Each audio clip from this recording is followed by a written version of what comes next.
노년에 관하여 2000년을 관통하는 인생 황금기를 위한 고전의 통찰, 키케루가 남긴 철학과 실천 지침입니다.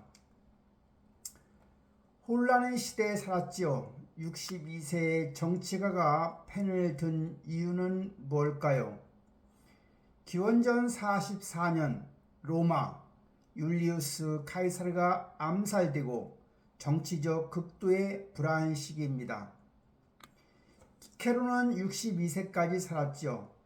키케루의 입지가 흔들리고 동료들이 떠나가는 상황에서 절친한 친구 아티쿠스를 위로하고 스스로의 평온을 찾기 위해 이 책을 집필하게 되었습니다. 지혜의 대변자 카토가 있지요. 직접 노년은 좋다고 주장하는 대신에 당시 84세의 현자 카토를 주인공으로 세워 두 젊은이와 대화하는 형식을 이용했지요. 설득력을 극대화한 시공간을 초월한 철학적 초대라 평가할 수 있습니다. 노년의 무게를 결정하는 것은 나이가 아니지요. 노년의 짐은 노년 자체가 아니라 사람들의 성격에서 비롯되는 겁니다. 자연의 흐름을 거스르지 않고 있는 그대로 수용할 때 비로소 마음의 평온이 찾아오는 것입니다. 우리가 노년을 바라볼 때 부정적인 태도, 즉 저항과 불평을 하며 볼 것인가, 아니면 긍정적인 태도로 바라볼 것이냐, 즉 수용과 감사로 보느냐의 관점이지요. 60대는 즉 무거운 고통의 짐으로 생각할 것이냐, 또 하나는 가벼운 자유와 축복으로 볼 것이냐의 문제지요. 사람들이 노년을 두려워하는 네 가지 착각이 있다고 합니다. 첫 번째는 일입니다. 육체적 힘이 떨어져 더 이상 쓸모가 없고 일을 할 수 없다고 보는 것이요. 두 번째는 몸입니다. 건강이 쇠퇴해서 약해진 몸으로 고통받게 된다는 거지요. 세 번째는 즐거움이죠. 청춘의 쾌락이 사라져 삶의 재미가 없어진다고 보는 거지요. 네 번째는 죽음이지요. 죽음이 가까워져서 두려움 속에 살아야 한다고 보는 겁니다. 첫 번째 오해는 노년은 우리를 일에서 멀어지게 정말 합니까? 일을 못하는 것이 아니라 전혀 다른 종류의 일을 시작하는 것으로 봐야 합니다. 예를 들어 청춘은 육체의 힘이 필요한, 즉 속도나 실행력이 중요했지요. 뛰고 들고 움직이는 일이 청춘이 감당해야 할 일이었지요. 하지만 노년이 되면 경험의 지혜, 판단력, 방향 제시가 중요하지요. 로마의 원로원이 노인들의 모임이라는 뜻에서 나왔지요. 이들의 역할은 바로 조언과 멘토링의 역할이었습니다. 84세 카토는 직접 밭을 갈지는 않았지만 농부들에게 계획을 세워주고 방향을 제시했지요. 노년의 경험은 흉내낼 수 없는 가장 강력한 자본이 되는 겁니다.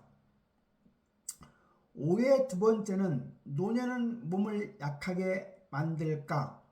상실이 아니라 미쳐 날뛰는 욕망으로부터의 해방입니다. 노년이 드니 성욕에서 자유로우십니까? 라는 질문에 철학자 플라톤은 답했지요. 자유롭다니 마치 미친 주인으로부터 해방된 것 같네라고. 우리가 청년기로부터 노년기까지의 변화를 보면 노년기가 가까워올수록 정신적 자유와 평온을 얻는다는 점입니다. 청년기에는 육체적 욕망과 체력이 강했지만 노년기에 오면 육체적 욕망과 체력은 줄어들게 되지요. 노년기는 필요한 것과 원하는 것을 구분하는 지혜가 그래서 필요한 겁니다. 이만하면 충분하다는 평온함에 도달이 중요하지요. 오해 세 번째는 노년은 정말 즐거움을 빼앗아 갈까요? 찰나에 쾌락이 떠난 자리에 후회 없는 깊은 기쁨이 깃드는 때가 바로 노년입니다.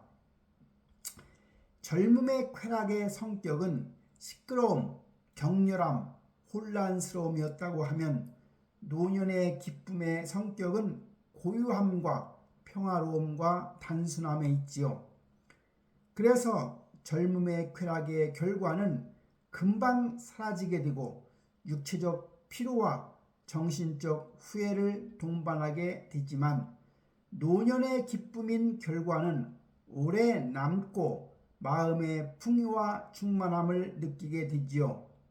또한 노년의 기쁨의 활동은 아름다운 자연을 관찰한다거나 고전을 독서한다거나 오랜 친구와의 의미 있는 대화가 가능한 시기가 바로 노년의 기쁨 단계죠.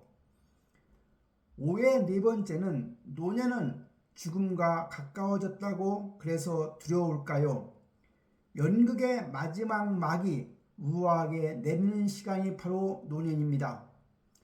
자연의 순리라 함은 익은 과일이 억지로 과일나무에 매달려 있지 않고 자연스럽게 떨어지듯 인생의 목적지에 도달하는 자연스러운 완성으로 보아야 하는 거지요. 즉 관점의 전환이지요. 죽음을 적으로 보면 평생 두렵지만 죽음을 친구로 보면 호기심과 편안함을 줄 겁니다. 소크라테스가 통찰했지요. 나는 죽고 너희는 산다. 어느 쪽이 더 나은지는 신만이 아실 것이다. 죽음이 고통으로부터의 해방이자 새로운 시작일 수 있음을 암시한 말이지요. 인생의 사계절과 고유한 매력을 보면 봄이 좋다고 해서 가을이 나쁜 것은 절대 아닌 겁니다. 봄은 바로 청년기지요. 청년기는 싱그러움과 성장과 속도가 중요했지요. 여름이 되면 이는 중년기지요. 중년기는 바로 열정과 욕망과 치열함이 있게 됩니다. 그러다가 가을이 되어 노년기가 되면 풍요와 수확과 평온감이 중요하지요. 가을 노년기가 지나면 바로 겨울 노년기가 옵니다. 겨울 노년기라 함은 깊이가 있고 지혜가 있고 단단함이 있는 계절입니다. 각 계절에는 그 시기만의 아름다움이 있는 겁니다. 노년은 상실의 시기가 아니라 봄, 여름에 뿌린 씨앗을 수확하는 영광스러운 계절로 보아야 하는 겁니다. 황혼을 준비하는 4개의 기둥이 필요한 겁니다. 첫째, 몸이지요. 몸을 위해서 규칙적인 생활이 중요합니다. 일찍 자고 일찍 일어나는 것이 중요하지요. 절제입니다. 과식하지 말고 과음하지 말고 과로하지 말기입니다. 즉 중용이 건강을 지킨다는 사실을 염두에 두고 살아야 합니다. 두 번째는 마음입니다. 마음에서 제일 중요한 것은 호기심을 유지하고 사는 겁니다. 그리고 단순한 삶이 좋은 겁니다. 또 평생 배우는 뇌는 늙지 않는다는 사실입니다. 세 번째는 관계입니다. 릴레이션이지요. 우정 가꾸기 중요하지요. 용서하기 나를 위해 중요하지요. 돈이나 명예보다 힘을 발휘하는 것은 곁에 있는 사람일 겁니다. 네 번째 정신 스피릿입니다. 자연과 함께 하거나 감사하는 마음을 갖거나 봉사 즉 베풀기를 한다거나 죽음이라고 하는 삶의 유한함을 수용하는 것이지요. 배움과 성장에는 유통기한이 없다고 합니다. 카토는 80세의 나이에 새로운 언어인 그리스어를 배우기 시작했다고 합니다. 또한 게테는 80대에 필생의 역작 파우스트를 완성했지요. 베르디는 80대에 베르디의 걸작 오페라를 작곡했지요. 프랑크 로이드 라이트는 90대까지 현역 건축가로 위대한 작품을 설계했지요. 이 나이에 뭘 이라는 생각은 스스로 만든 감옥이라 할 수 있습니다. 호기심을 잃지 않는 한 마음은 결코 늙지 않는 겁니다. 우리가 남겨야 할 마지막 유산이 있지요. 훌륭한 삶 자체가 최고의 유산인 겁니다. 정직, 사랑, 지혜 다 좋지요. 자녀와 후세대에게 물려줄 가장 소중한 것은 은행 잔고가 아니라 어떻게 살았는가를 보여주는 가치관일 겁니다. 노인의 권위는 평생 살아온 정직, 사랑, 성실의 발자취에서 자연스럽게 뿜어져 나오는 겁니다. 말이 아닌 삶으로 가르치는 일이 중요하지요. 노년을 위한 최고의 무기는 젊을 때 쌓은 덕과 지혜라고 합니다.